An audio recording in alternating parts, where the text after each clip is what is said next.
Et bonjour à tous, voici un 88 NM que je n'ai pas réussi à finir, j'y croyais vraiment jusqu'au bout.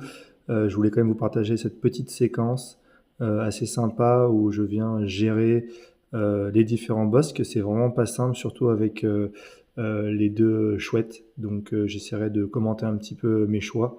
Et j'espère que ça pourra vous aider. Bon visionnage. Vu que j'ai des niveaux à 3 boss, ce que je fais dès le début, c'est que je vérifie quel est le premier boss.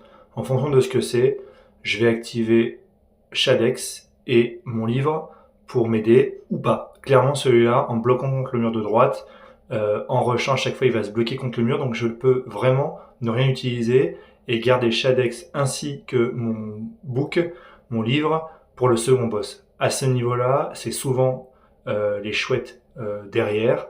C'est pour ça aussi que du coup, j'essaie vraiment d'avoir cette approche pour mettre toutes mes chances de mon côté lorsque il y aura les chouettes. Effectivement, les chouettes sont là, donc je vais activer Shadex ainsi que mon livre pour les descendre le plus rapidement possible. Une deuxième chouette, là, du coup, ça va être beaucoup plus difficile, il va falloir que j'esquive au maximum. J'ai beaucoup de chance puisque je crois que à un moment donné, lors du rush, j'ai le bouclier qui apparaît, comme vous pouvez le voir, qui vient de me sauver.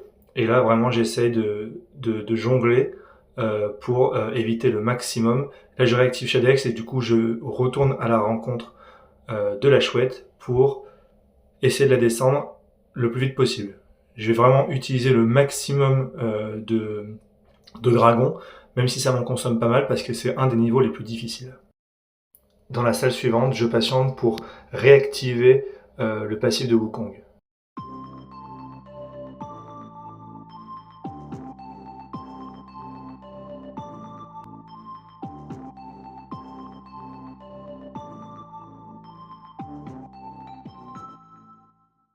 Vu que j'ai gardé mon book ainsi que Shadex, le deuxième boss, j'hésite pas à activer le book ainsi que Shadex pour pouvoir vraiment descendre très rapidement les araignées.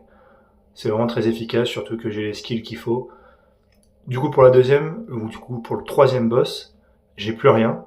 Et là, je me rends compte qu'elle a des effets de rush. Alors là, je tente d'utiliser du coup le passif ou l'actif de Wukong, et vraiment ça fait le café, d'une part parce que du coup elles sont souvent en ligne, et à chaque fois que j'attaque, il y a vraiment un recul de l'araignée qui fait qu'elle arrive jamais à mon contact, et vous voyez que j'arrive à la descendre juste avec l'actif de Wukong.